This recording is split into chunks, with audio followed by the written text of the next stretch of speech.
Thanks, everybody. How are you? Hey, first I want to say thank you for everybody who served in here. Wake up, right? If you weren't listening, you are now. So yeah, appreciate you guys. Thank you for your service. I love it in here. It reminds me of being a kid.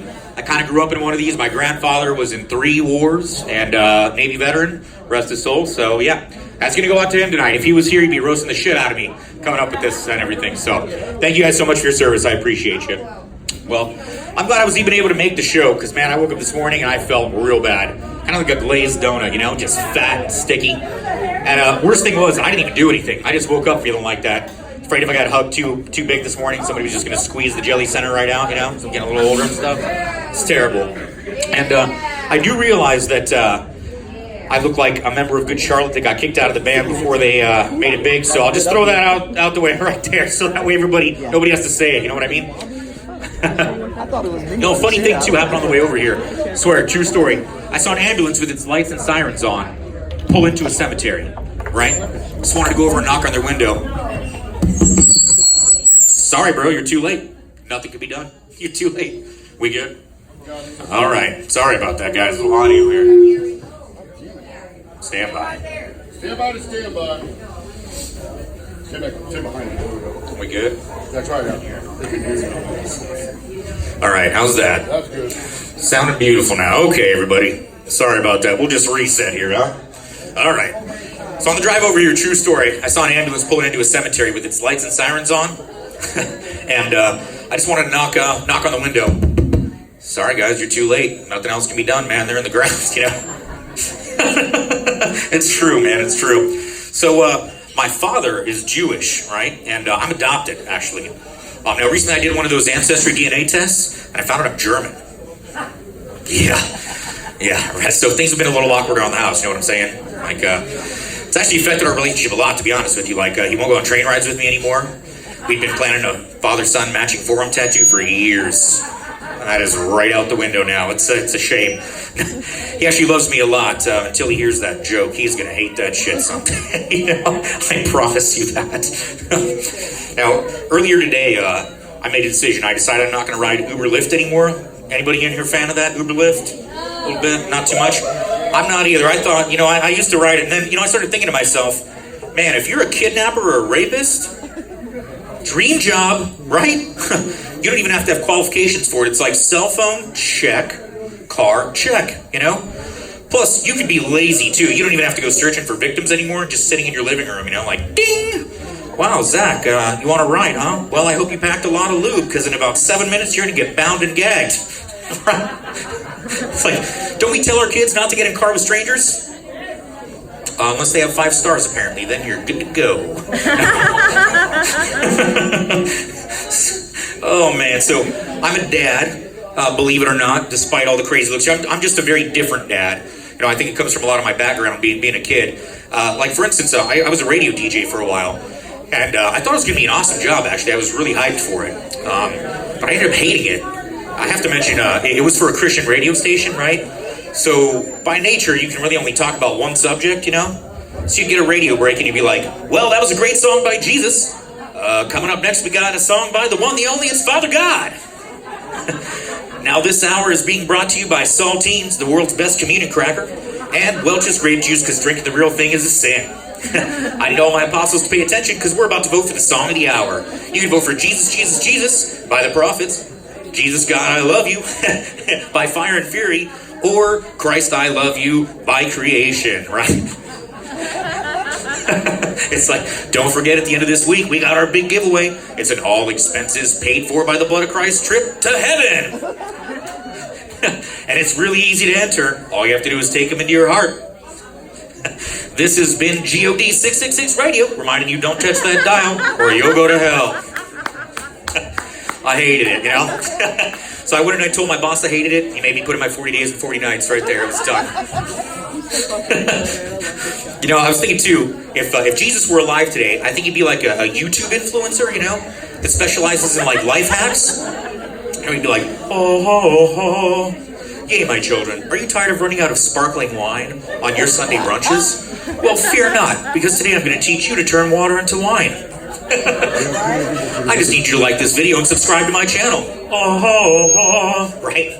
I know he'd have a lot more than 12 followers, I can tell you that. It's true, so true. Man, so I was saying earlier, I'm a dad, it's true. And the funny thing about dads is, have you ever noticed when one dad introduces himself to a group of dads, he kind of seems like he's in a 12-step program, right? It's like, hey guys, how's it going? My name's Zach. I have a daughter, a wife, and a Bichon Frise. The other day I thought about having an opinion, but I talked with my sponsor until that feeling went away. The other guys are like, hey, welcome, Zach. I got a wife and kids too, man. I know how it goes. Welcome, brother. Welcome, you know.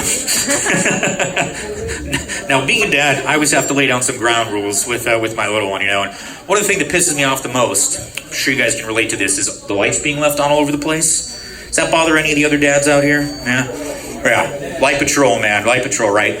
But I got a great solution for it. Now when my daughter and I put her to bed, she's like, oh, Dad, would you leave all the lights on for me? I'm like, oh, sweetheart, you don't want me to do that. Then the serial killer will find you for sure. I know it's messed up, but it is super effective. Let me tell you. I'm not a complete asshole, I promise. I have a heart. I really do. A big heart. It's huge, actually. I think they call it enlarged. Is anybody in here O positive by any chance? Excellent. You. We're going to chat after the show. You guys are going to be my new donor, man. That's true.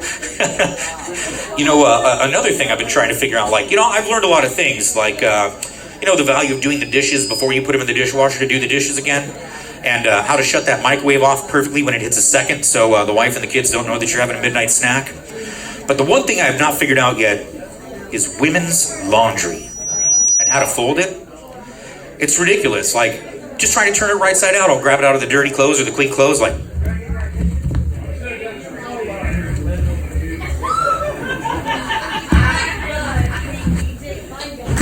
I've just made a straitjacket out of it, you know? It's ridiculous. Like, I'm gonna have to go and get a degree in, you know, architecture and physics just to fold a shirt. Mine are simple, 3-step. Boom, boom, fold, roll, pop, finished, done, right? T-shirt, easy. You know, these things, you pull them out. Like, the other day, I was just trying to do some, just you know, undo it, right side out. It took me 10 minutes to figure out that the scarf that I was trying to get undone is actually sewn into and attached to the shirt. What the hell? Come on. Now they got jewelry attached to some of them too. Like, what kind of a nightmare scenario is that, you know? Can't figure that out. But I'm not gonna lie, I just throw them back in the dirty clothes. I just recycle them, man. It's easy. If nobody's around, I'm just, nope, screw that one. That is hard as shit. That's going right back in there, you know? And somebody's like, you know, hey, have you seen my black blouse? No, I have no clue where it is. I'm so sorry, you know? Thought you did laundry. Yeah, I did. Ah, man, I must have missed that one. Go check the dirty clothes, you know? If you're not there to fold it yourself, sorry, I'm not doing it for you. Yeah, that's all there is to it. Not happening. So, you guys are probably like me, probably don't know a whole lot about Tinder around here, I wouldn't imagine too much, right? I don't know too much either, right? And I just started to dabble in it, though, just because it is so popular now, you know? Like, I met my wife 12 years ago on eHarmony, right? That was real online dating. That's like a long profile. It took like 4 hours, you know, real pictures. You got to answer some really hard questions, upload your shot records, your high school diploma, you know, right? Tinder, it was like one dick pic in 10 minutes, and I was good to go, man. As easy as could be. eHarmony gave me one match. I married her. Tinder's like 50 of them, you know. You not believe what a picture of a wife and a daughter does on a profile on Tinder?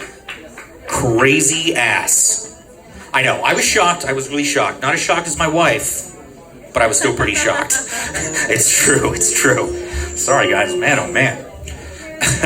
So, when I leave my daughter at home now, because she's getting a little bit bigger, I do have to lay down some ground rules for that as well. So the number one ground rule I tell her is, you know, stay put, don't leave the house, right? Number 2 is call me if there's any problems or issues. Number 3 is don't answer the door unless they're holding a big check in balloons. Then refer back immediately to rule number 2, because that's Publishers Clearinghouse and Daddy needs new shoes. Right? Yeah, keep it up for some Publishers Clearinghouse, man, for sure. Oh yeah, yikes. Man, there's some terrible words out there, y'all. Like really messed up words if you think about it. Best one that comes to mind for me is lisp. Yeah, but we already know, right? It's like you can't even say that you have one without us already proving that you got it, you know? And then you've got dyslexia. There's a great one. Let's put 7 consonants. Let's put 7 consonants in a row together, throw in a Y and an X, and then mock you and make fun of you when you can't spell, right? Yeah, it's okay. You can laugh at that one. My daughter has dyslexia, and she joked that, love, so you're good to go, you know? I got any late night TV watchers in here? Anybody stay up, watch a little bit of TV after midnight and whatnot? Yeah, me too. So you guys probably already know that there's really two types of commercials that time of night. You've got depression commercials and you've got phone sex commercials, right? But the problem with it is it's the same voice for both. So you don't know whether it's time to like call your therapist or jack it, you know? So, it's like, hello there. Are you lonely? Are you tired of not having somebody to sleep next to at night? Do you get sad when you have to wake up at work sometimes in the morning? You're like, damn it, it's a depression commercial, you know? It's like, then talk to your doctor, because Redaxa may be for you. So, true story, I talked to my doctor, and now I'm taking some Redaxa. And we were going over the side effects of it, and she goes, well, it's going to cause weight gain, excessive heat sensitivity, anxiety, and overall could make things a whole lot worse. I'm like, geez, I thought we were trying to cure my depression here. So let me get this straight. I'm not going to be able to leave the house. I'm going to be fat, get anxiety, and overall things could be worse? She's like, yeah, you think you can handle that? I said, sure, if I can't, I guess I'll just kill myself. Thank you guys so much. You've been a great audience. That's my time. Appreciate you.